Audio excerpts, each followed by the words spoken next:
Okay, now I'm going to configure my environment file where MySQL host will be my database endpoint, the MySQL user with the username that I provided, which is the admin and the password and everything. After that, I just going to install this MySQL code 8.0. Then I'm going to configure my database.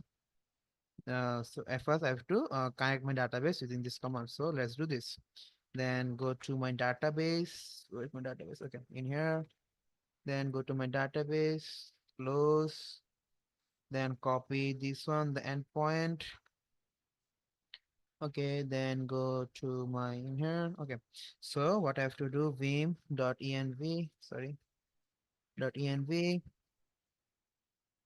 the MySQL host will be the database endpoint,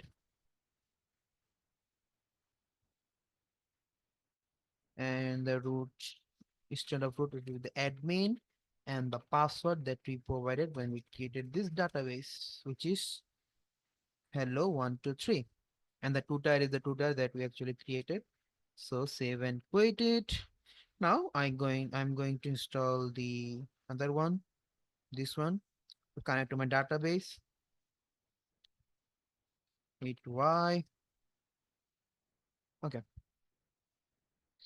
So what I have to do now, let me copy my database endpoint again. Now I'm going to connect to my database. So for that, the command is MySQL dash H means the host will be this one, and then dash U, the user, which is the admin, and then dash P, which is the password. So before that, what I have to do, I just have to change the inbound rules of my database. So if I go to the security group, if I try to connect it now, I won't be able to connect because I didn't change the security group. This one, okay. So go to the security group, change the inbound rules. Then I can add rule, all traffic, anywhere IPv4 6. I can delete the IPv1, save the rules. So it's been saved. Now if I try to log in, give the password, which is hello123, hit enter. See, now I'm in my MySQL database.